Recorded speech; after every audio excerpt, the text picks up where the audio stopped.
Una relación tóxica no es solo aquella en la que abundan las palabras negativas, sino también en la que la falta de empatía y la indiferencia hacen de las suyas. Hoy te explicamos por qué no debes mendigar atención ni amor.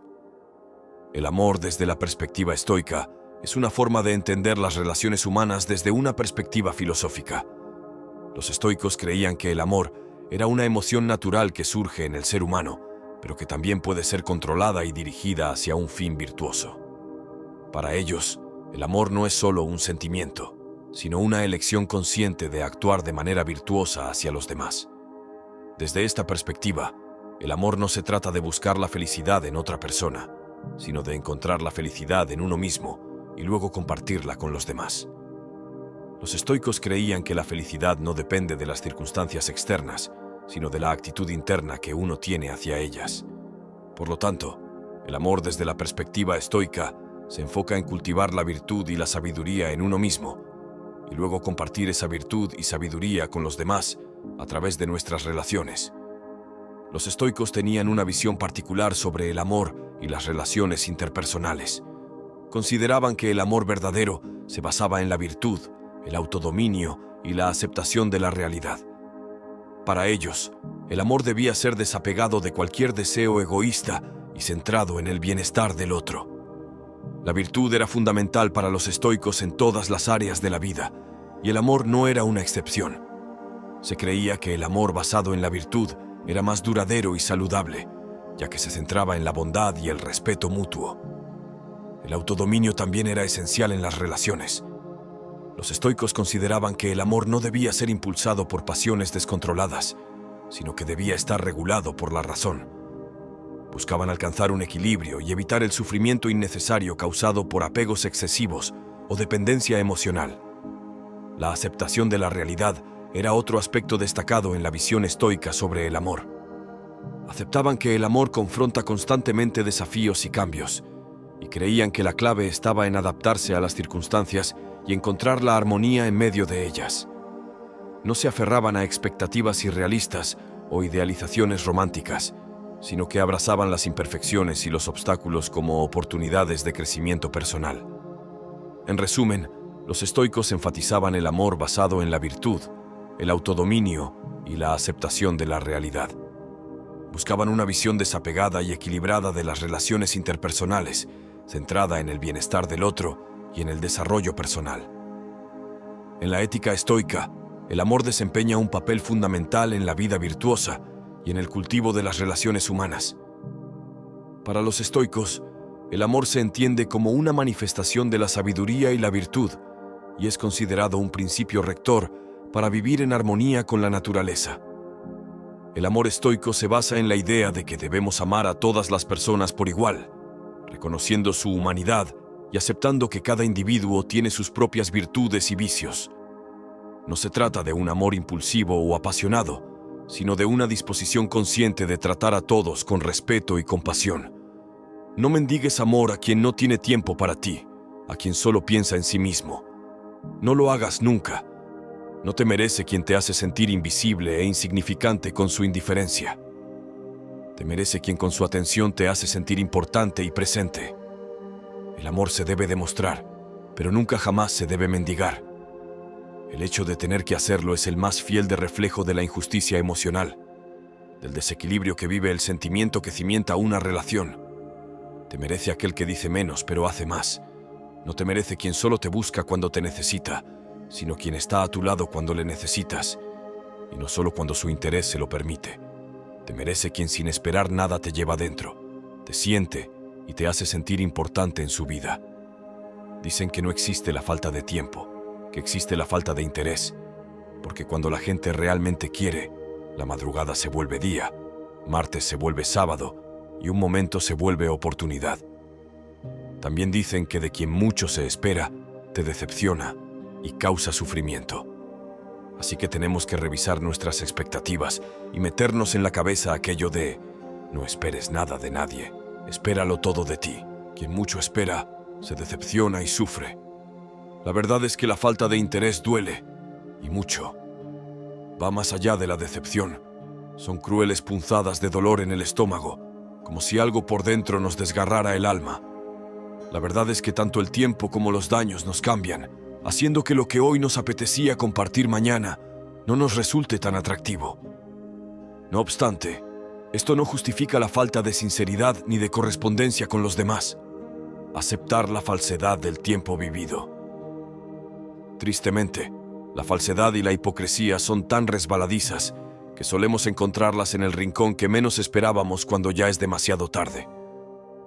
Normalmente, la esperanza de que alguien es lo que creemos conocer nos hace estar tranquilos cuando en realidad deberíamos mantenernos expectantes. Entonces es cuando vienen los problemas, pues la verdad es que abunda la gente interesada y a nosotros nos cuesta abrir los ojos. Esto ocurre porque nos resistimos a creer que alguien a quien consideramos tan indispensable en nuestra vida no sea sincero. Normalmente, las personas falsas o interesadas son aquellas que ni comen ni dejan comer y que cuando les pides explicaciones se enervan, intentando evadir la confrontación que les hemos planteado. Aprende a regalar tu ausencia a quien no valora tu presencia. En ocasiones perdemos el tiempo insistiendo en ver a alguien que no hace nada por vernos y en forzar situaciones que creemos necesarias.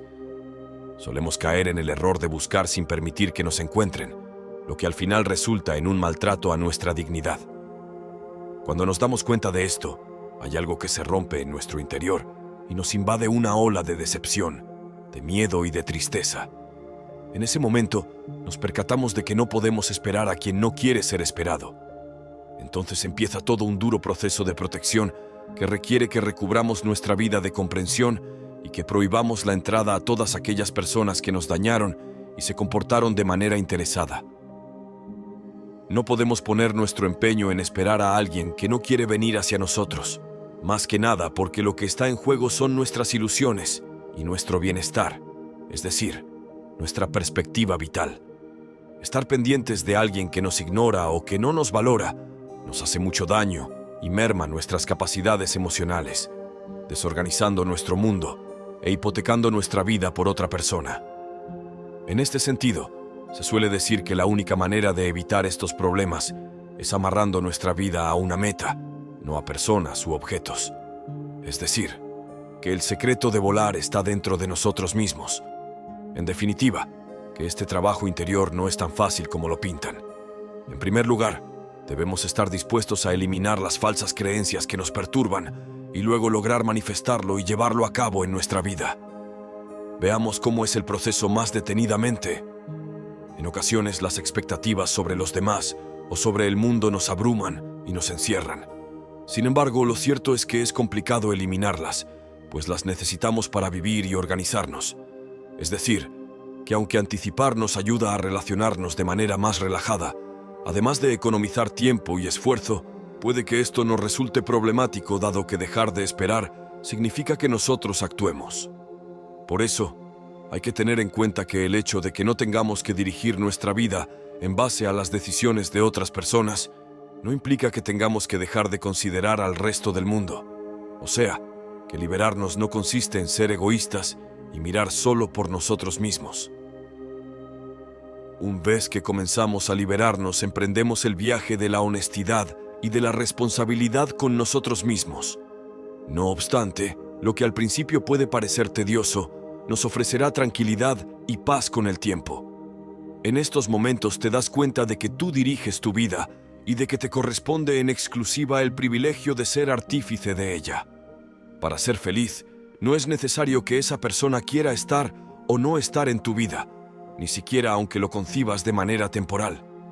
Por otro lado, es importante que asumamos que todo cambia y que aceptemos la realidad. En este mundo no hay nada que sea permanente, y menos las relaciones, nuestras necesidades o las personas. Otra de las anclas que nos mantienen inmóviles ante la realidad es el miedo al fracaso emocional y sentimental.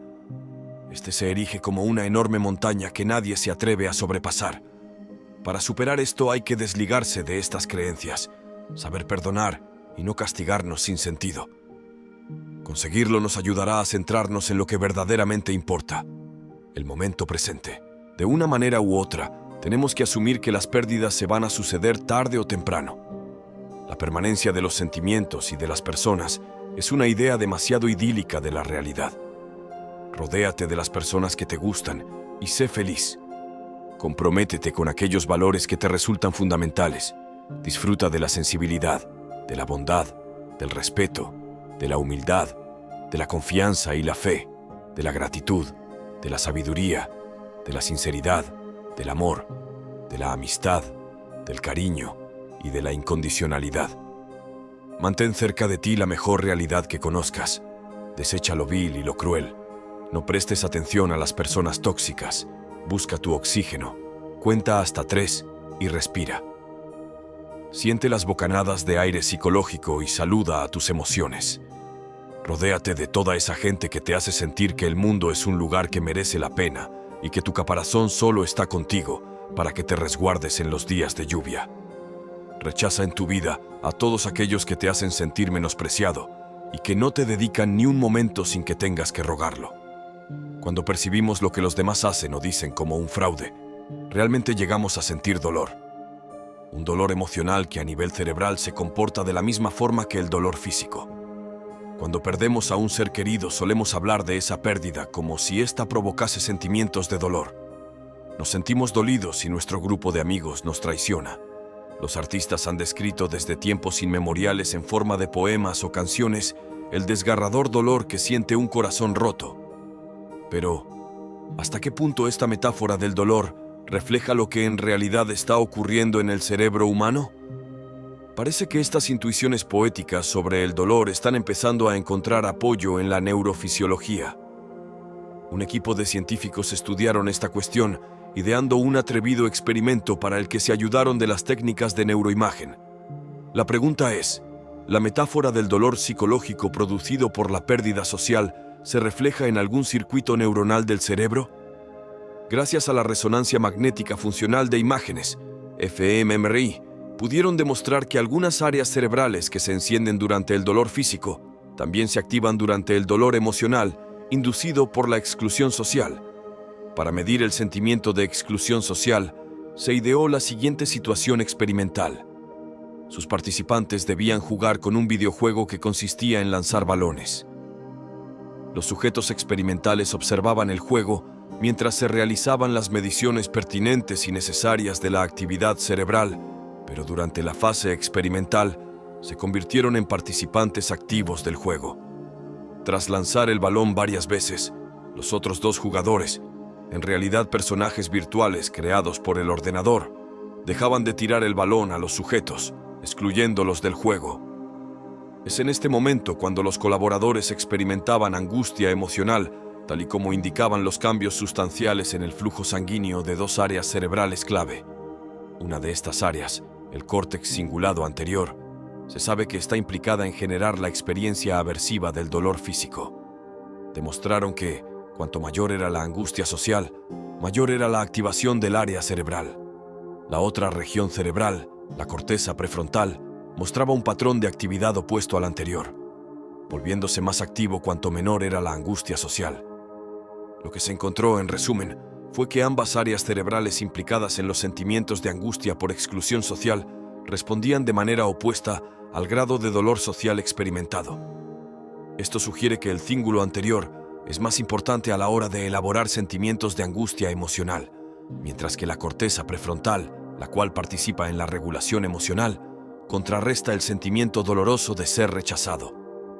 No obstante, la circunvolución del cíngulo tiene 2 áreas emocionales diferenciadas.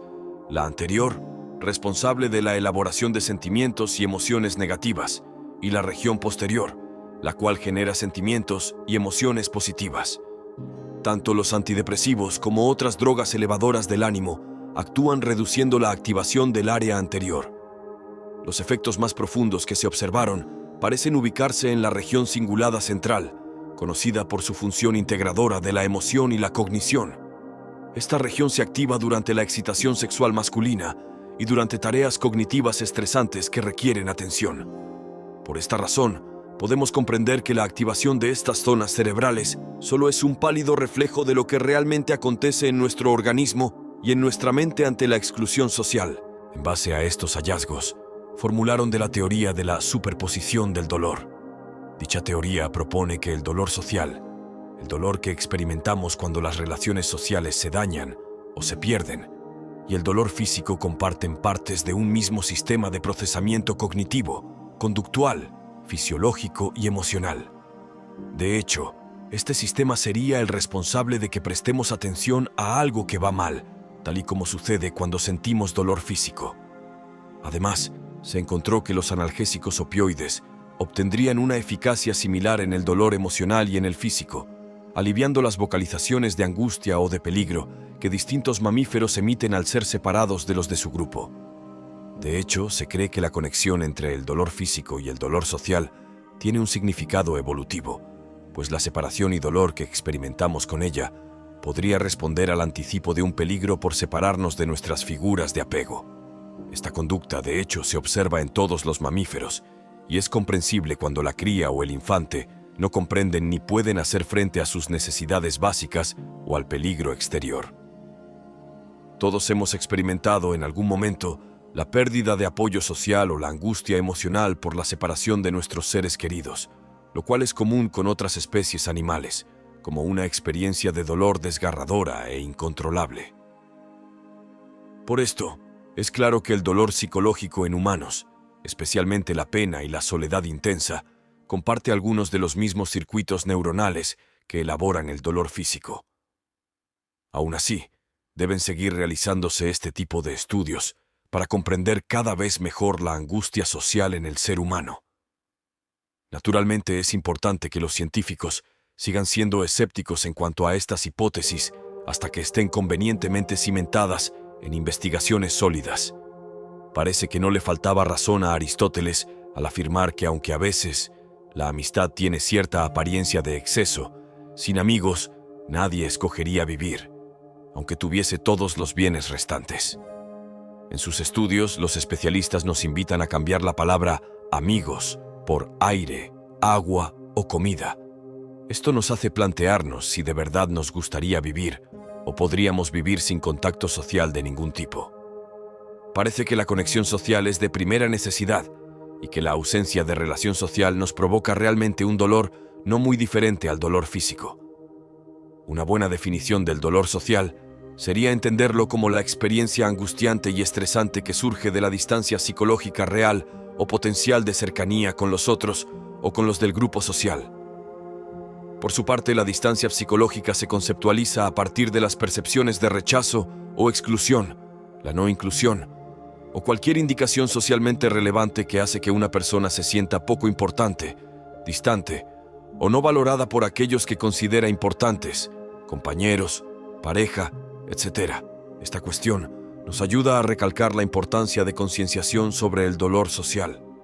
Quizás la sociedad todavía no comprenda el alcance de la cuestión, pero no debemos infravalorar el dolor experimentado por personas con problemas de relación social, con fobia social, víctimas de maltrato, como el bullying o mobbing laboral, pertenecientes a grupos marginales o en clara situación de exclusión social, etc.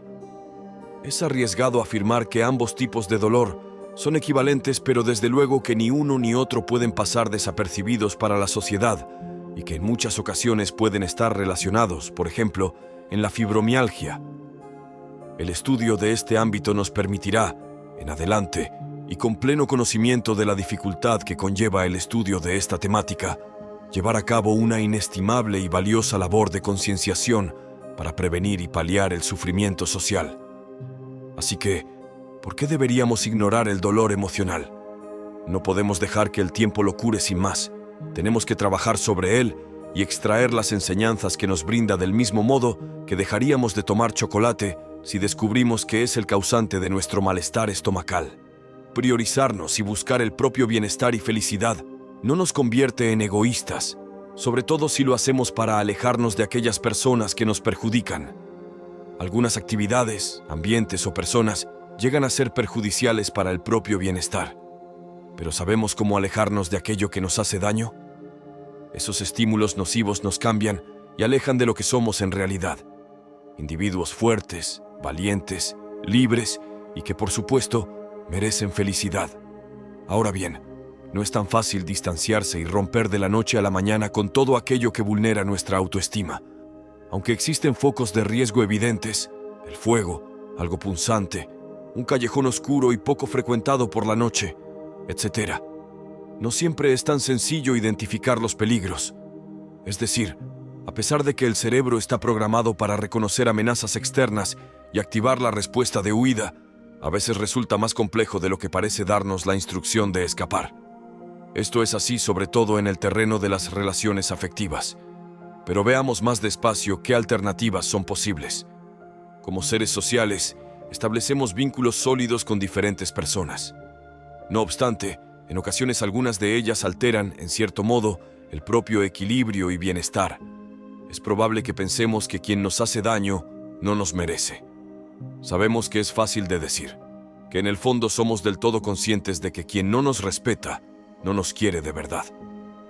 Pero ¿cómo llegar a admitirlo? ¿Cómo reaccionar? A continuación proponemos las claves que pueden ser de utilidad en estos casos. 1. Evitar a quienes todo el tiempo se priorizan a sí mismos. Cuando comentamos que algunas relaciones hacen daño, lo primero que consideramos es la violencia física. Sin embargo, también existe ese maltrato implícito, indirecto y silencioso igual de nocivo. La falta de empatía y habilidades sociales a menudo obstaculiza los intercambios basados en el respeto y la reciprocidad. Las parejas que suelen anteponer sus intereses a las de su compañero son asimismo destructivas. Si la comprensión y la confianza brillan por su ausencia, resultará inviable construir lazos afectivos sanos.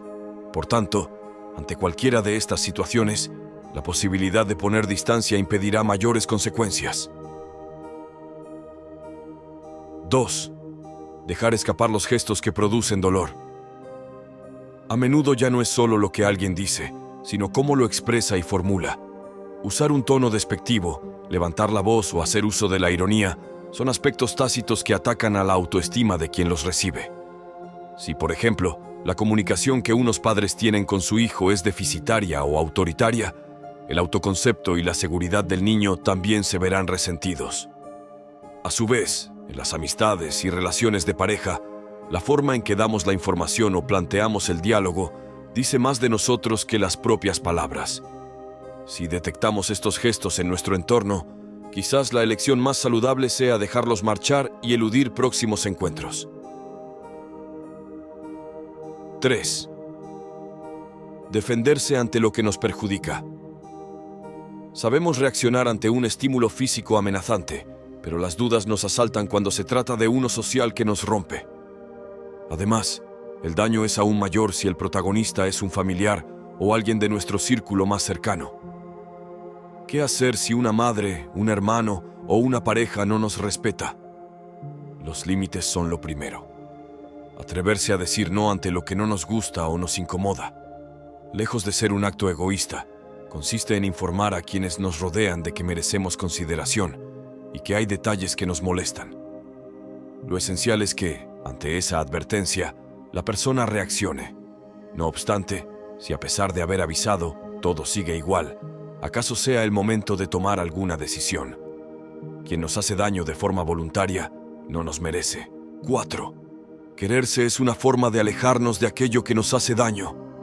Dado que se trata de cuidar de nosotros mismos, no esperemos que lo hagan las personas que, con sus actos, nos desprecian o manipulan. Solo nos harán crecer las relaciones que nos permitan ser tal cual somos. Esas en las recibimos cariño y comprensión.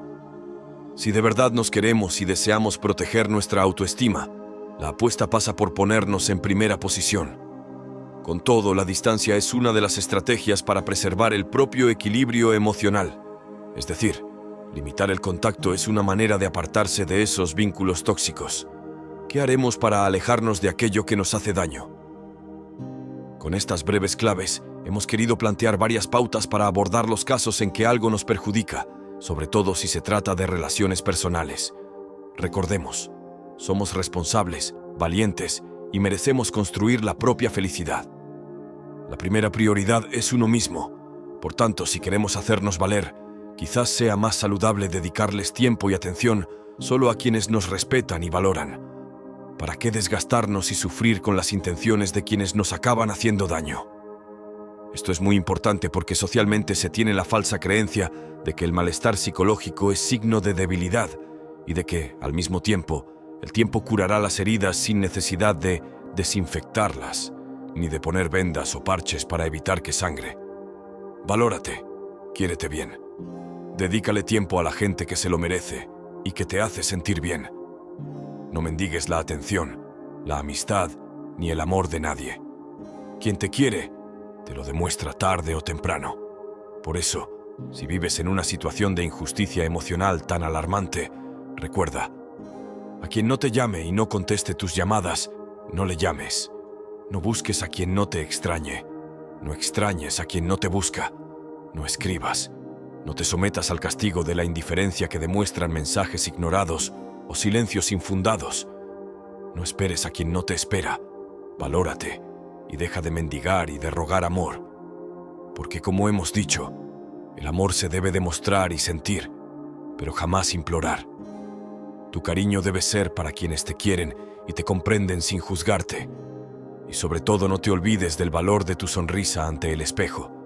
Quiérete y valórate por todo lo que eres, y no por lo que alguien que no te merece te hace entender.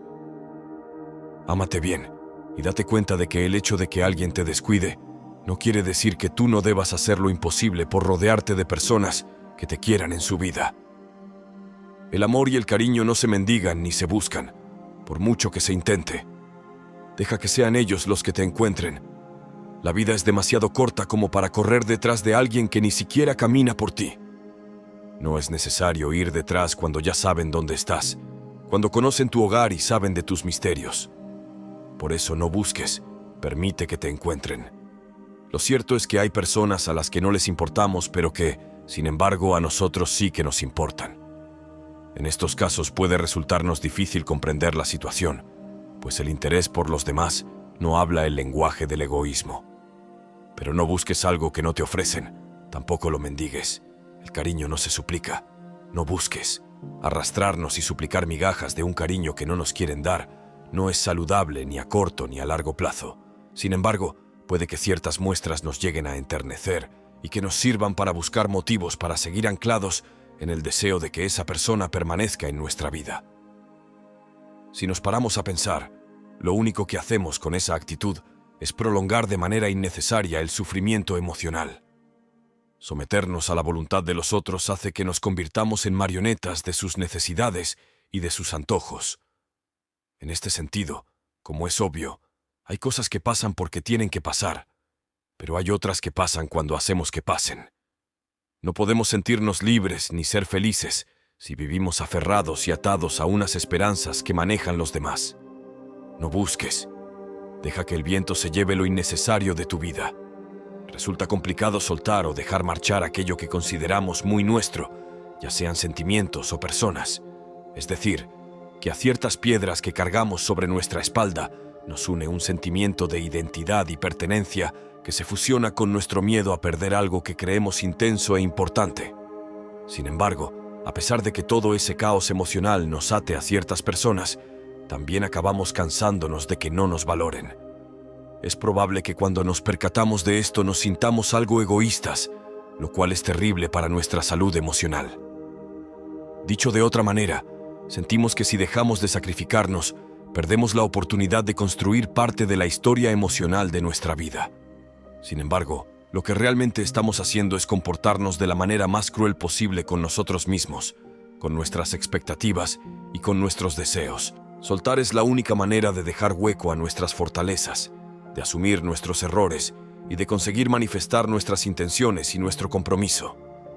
De esta forma evitamos que lo negativo le reste espacio a lo positivo, consiguiendo incrementar nuestro entusiasmo por la vida y nuestro bienestar.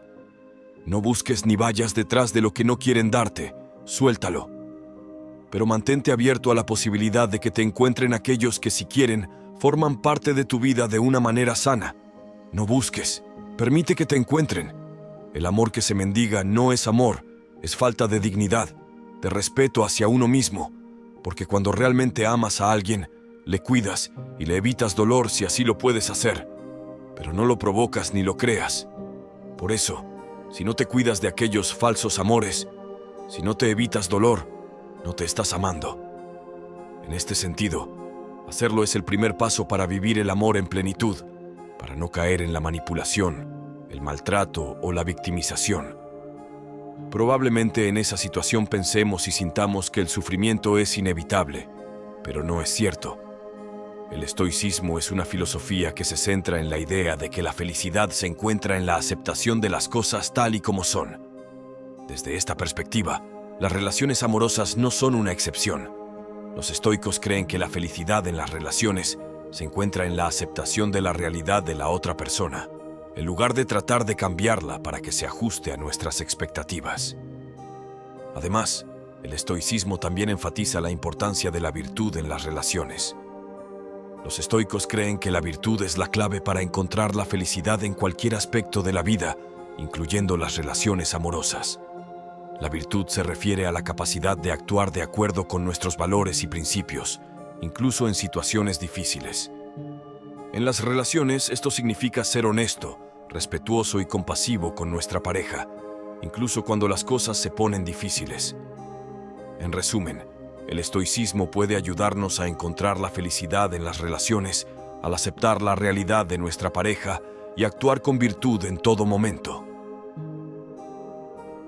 La filosofía estoica puede ser una herramienta valiosa para superar los obstáculos en las relaciones. Los estoicos creían en la importancia de aceptar las cosas que no podemos controlar y enfocarnos en lo que sí podemos controlar, nuestras propias acciones y reacciones. En el contexto de las relaciones, esto significa que debemos aceptar que no podemos controlar las acciones de nuestra pareja o las circunstancias externas que puedan afectar nuestra relación.